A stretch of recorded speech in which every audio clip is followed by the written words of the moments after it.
4월 25일 거룩한 주일을 맞이하여 하나님께서 저와 여러분에게 주시는 말씀을 봉독해 드리겠습니다. 이 말씀이 봉독될 때 주님의 음성으로 듣고 내 위치는 어디에 있는지, 무엇을 개선해야 할지 알아가는 은혜의 시간 되시기를 주님의 이름으로 간절히 축원합니다. 먼저 구약 에레미야서 33장 3절 말씀입니다. 너는 내게 부르짖으라. 내가 내게 응답하겠고 내가 알지 못하는 크고 은밀한 일을 내게 보이리라. 아멘. 신약 고린도후서 5장 17절 말씀입니다. 그런즉 누구든지 그리스도 안에 있으면 새로운 피조물이라. 이전 것은 지나갔으니 보라 새 것이 되었도다. 아멘. 사랑하는 성도 여러분, 지난 한 주간 어떻게 지내셨습니까? 평안하셨습니까? 아니면 원치 않는 일로 지지고 볶는 한 주이셨습니까? 평안, 즉 샬롬은 모든 것이 평안한 상태를 의미합니다. 건강도, 물질도, 자녀도, 아무 일도 일어나지 않는 것이 샬롬의 의미입니다. 사람들은 저마다 이 샬롬을 위해 최선 다하지만 인간의 힘으로는 이룰 수 없는 것이 샬롬입니다. 이 샬롬을 우리에게 주실 분은 오직 예수 그리스도 한 분뿐이십니다. 시편 3장 8절 내가 평안히 눕고 자기도 하리니 나를 안전히 살게 하시는 이는 오직 여호와이시니라. 아멘. 오직 하나님 한 분만이 나를 샬롬의 세계로 인도하실 것이라는 진리를 알고 믿음으로 순종했을 때 저와 여러분은 필요한 것이 많은 세상에서 살지만 부족함이 없는 삶을 살아낼 수 있는 것입니다. 저와 여러분을 평안으로 인도하실 그분과 함께 언제나 동행하시기를 주님의 이름으로 부탁을 드리겠습니다. 저는 지난주 1박 2일로 전주를 다녀왔습니다. 전주에서 목회할 때 친분을 가진 분들입니다. 그분들과 만날 기회는 1년에 한 번 내지는 2년에 한 번 정도밖에 안 됩니다. 그러나 만나지는 못하지만 늘 영적으로 교제하는 분들이며 또 제게는 가장 소중한 분들이기도 합니다. 그분들은 자기를 주장하지 않습니다. 이웃을, 연약한 사람들의 짐을 대신 담당하는 분들이기에 그분들과만 있으면 늘 풍성합니다. 영적으로나 육적으로나 너무나 행복한 시간을 보냈고 제게 부족한 것을 넘치게 채우고 왔습니다. 천국의 삶이 이런 것이 아닌가 생각하게 하는 행복한 시간들이었습니다. 여러분들은 어떨 때 행복하십니까? 어떤 것을 소유하고 있을 때 만족하십니까? 우리의 삶에서 두 주인은, 두 왕은 존재하지 않습니다. 오직 한 주인만이, 한 왕만이 존재할 뿐입니다. 헤롯 왕은 유대에서 이스라엘의 왕이 났다고 하니까 자신의 왕권이 위협을 받을까 이스라엘의 왕을 죽이기 위하여 동방박사들을 회유하였습니다. 그것이 성공하지 못하니 2세 이하의 남자아이들을 전부 죽이는 끔찍한 일을 벌였습니다. 그는 자신의 권력을 유지하기 위하여 아내와 자녀들도 죽인 사람입니다. 세상에서 가장 센 독은 혹시 무엇인지 아십니까? 그것은 사람 마음에서 나오는 독이 가장 위험하고 가장 독하고 가장 센 독이라고 합니다. 사람들은 자신을 위해서 자신의 목적을 달성하기 위하여 수단 방법을 가리지 않기 때문에 그렇습니다. 한 여인이 있습니다. 그는 남편이 다섯이요 정오에 사람들이 다니지 않을 때 마실 물을 길러 오는 여인이었습니다.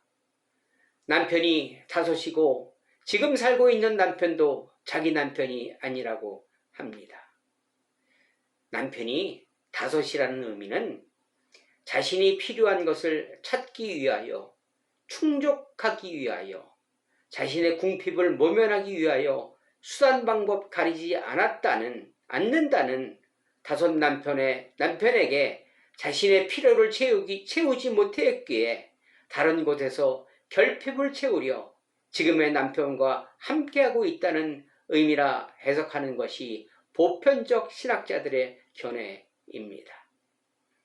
그 여인이 찾던 목말라 했던 것을 찾았으나 그리 오래가지 못하고 다른 궁핍으로 이어졌습니다.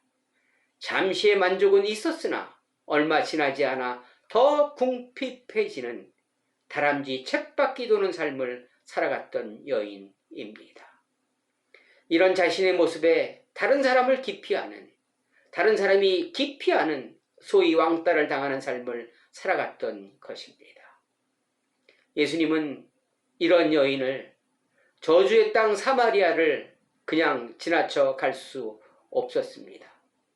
이것이 아버지의 명령이기에 실천해야 했던 것입니다.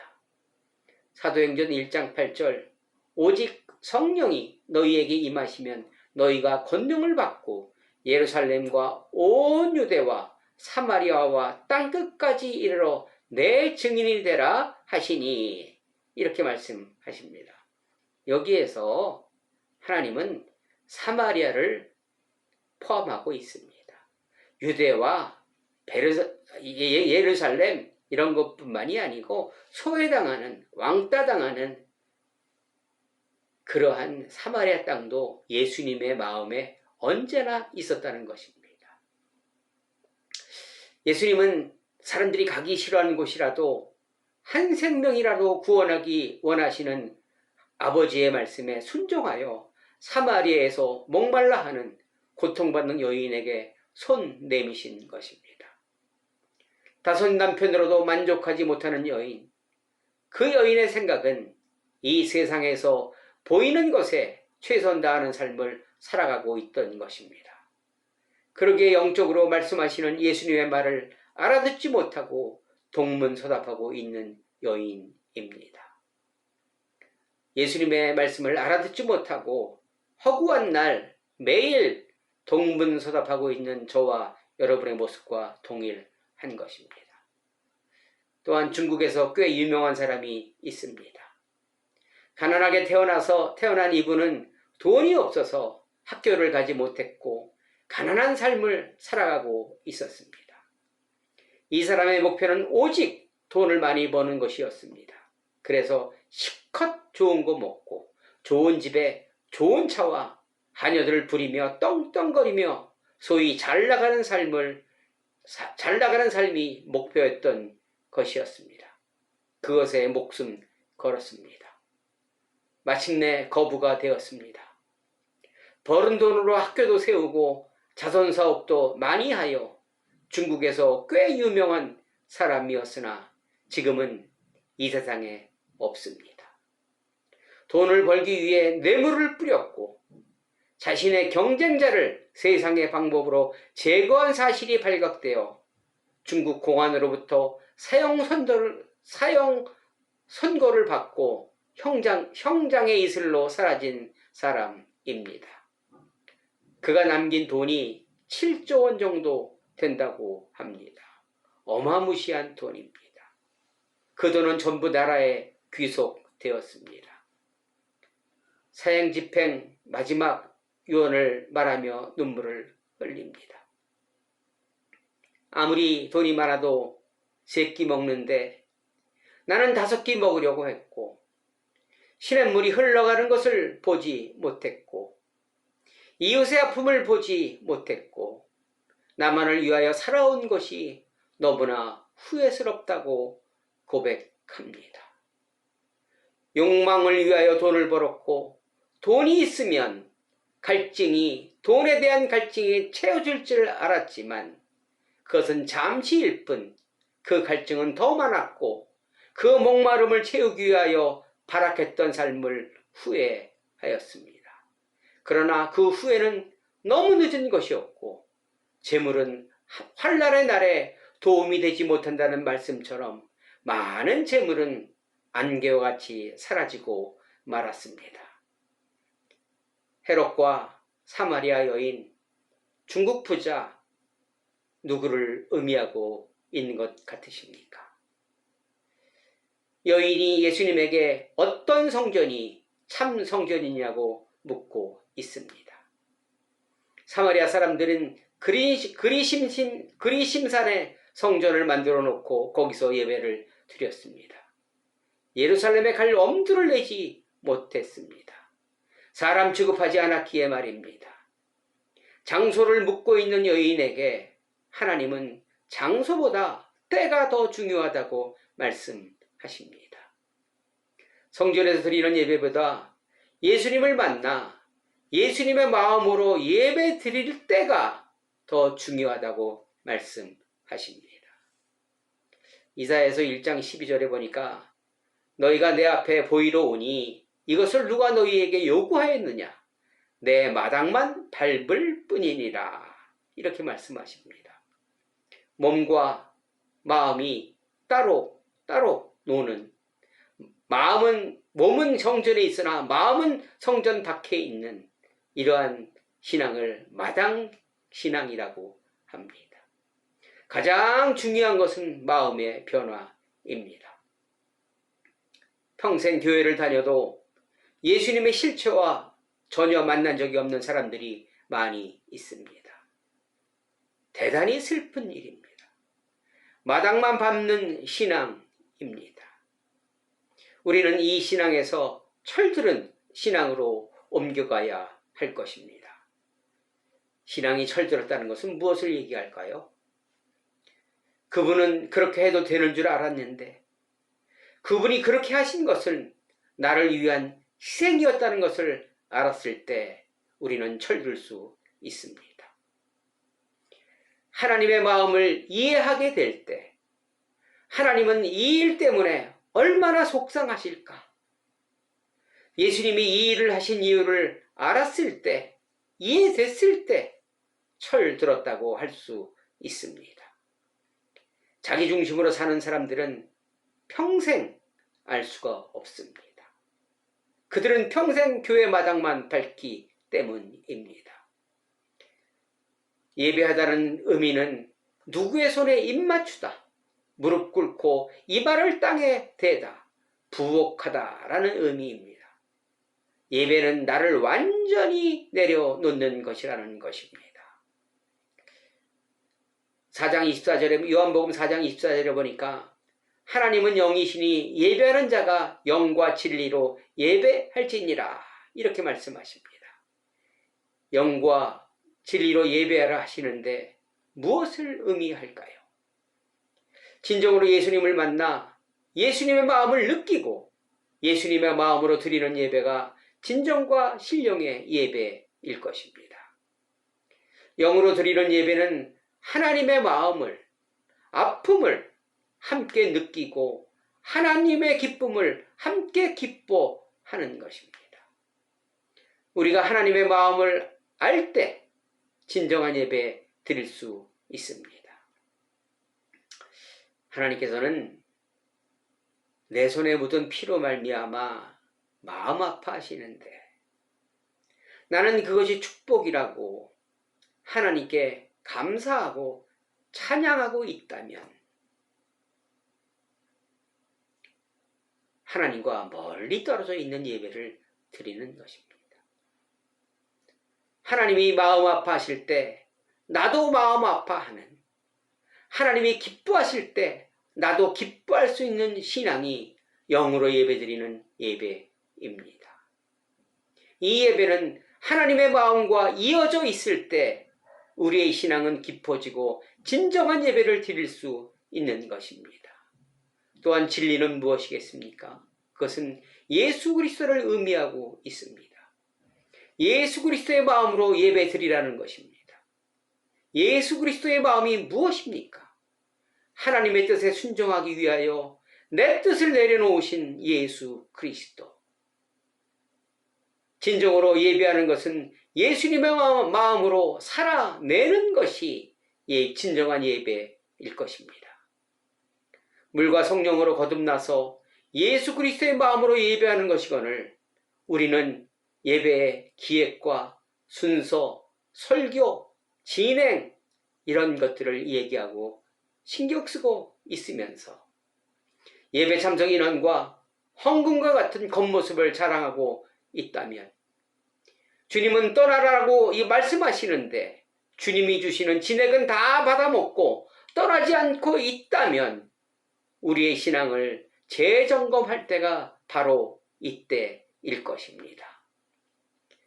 이런 예배 드리는 사람의 존재가 새로운 것이며 생명과 평화의 열매를 맺게 되는 것입니다. 생명수는 성전에서 시작되는 것입니다. 주님의 능력은 사랑과 섬김입니다. 이 역할을 말씀하시면서 저와 여러분에게 요구하는 것입니다. 말로는 주님이 주인이십니다 하면서 내가 주인 행세하는 모습을 보고 돌아서는 것이 새로운 피조물이며 이것이 진리일진데 우리의 진리는 무엇을 말하고 있습니까?